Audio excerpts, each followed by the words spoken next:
Hey, how's it going? Hope all is fantastic. Wonderful. Let's begin. So today we're going to talk about Greece stuff. Not greasy stuff, but Greece. Ancient Greece to be precise. Let's begin. When you visit a doctor in ancient Greece, you could pretty much count on him reaching, or her, into your ear and taking a little nibble of your earwax. Yummy. That was how your doctor could diagnose you. They'd taste your bodily fluids. Of course, doctors had a more tricky mindset, just rather than tasting people's earwax. For example, the doctor would choose to test depending on the symptoms. A doctor might run their fingers through your phlegm or lick your vomit, see how sweet it is. All this started with Hippocrates, the man behind the Hippocratic Oath. He believed that body was a collection of fluids, and that each body fluid had a specific test. Greek doctors were taught what those body fluids should taste like so they could know if something was wrong or not. Yummy, I hope they had a good palate. According to Hippocratic medicine, urine was supposed to taste like fig juice. Don't try it at home. So if you felt a little under the weather, your doctor would take a little sip of your urine, and if your urine wasn't tart enough, he knew there was a problem with it, a problem with you as well. Toilet paper didn't make its way to Europe until the 16th century. Yay! Before then, people had to find their own way to clean up. Like the Romans, the Greeks would sometimes use different uses of toilet paper. They would clean themselves with a sponge attached to a stick. But not every Greek was so lucky for that matter.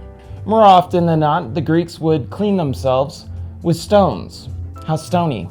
They kept a pile of pebbles at their lavatories and grated hard stone against their bodies to clean up all that pooage type stuff. Apparently, these were hard to come by. The Greeks had a saying to encourage a little frugality in the bathroom. 3 stones are enough to wipe.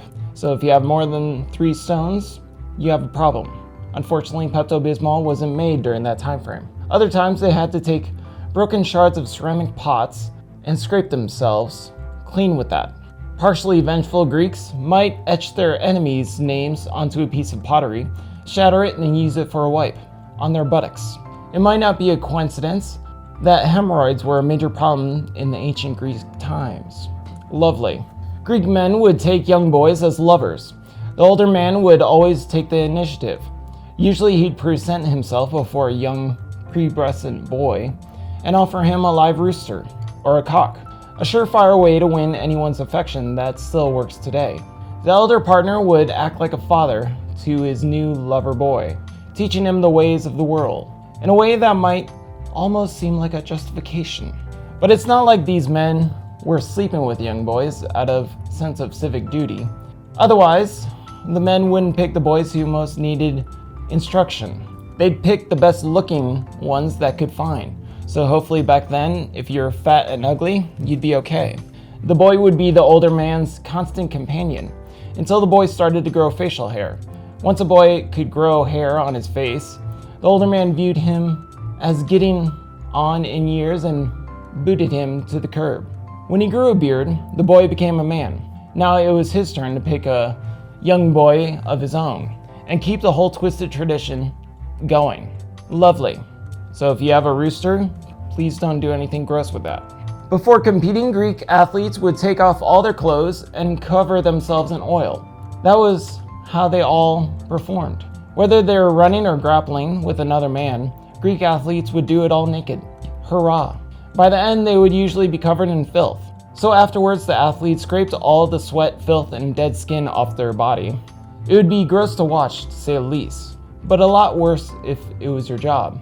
A group of slave working people, as collectors, would have to do just that. They would run around collecting all the scrapings and bottling up all the weird, disgusting fluids that fell off the athlete's body. Delicious. It's not like McDonald's back in the day. These scrapings would then be sold as medicine. People would rub the sweat of athletes on their skin. They believed that it calmed aches and pains, which it probably didn't do so well. If nothing else though, the Greek people, after rubbing the sweat on their skin and dirt, got to smell like an Olympian. So that's always good, That's always good, for certain. The Greeks believed that women had a special thing about them. Discussing things they believe affected women in a way that did not affect men. That didn't just mean that women were more easily grossed out. This was become part of their medicine as well. When a woman had a disease, the Greeks believed that there is no better treatment than disgusting filth. A woman suffering from a discharge, for example, would drink a mixture of roast mule, poop, and wine. If she had a miscarriage, they put cow dung on her.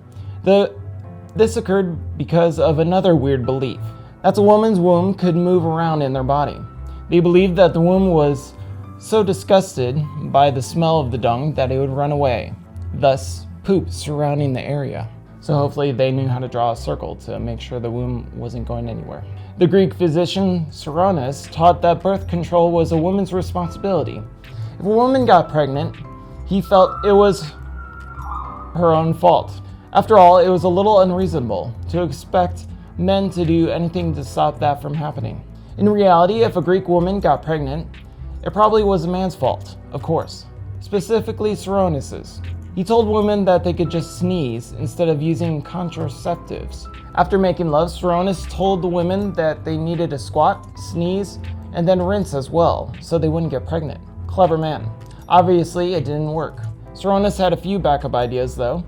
He also suggested rubbing honey or cedar resin on your genitalias before making love, which if nothing else probably discharged people from having sex in the first place.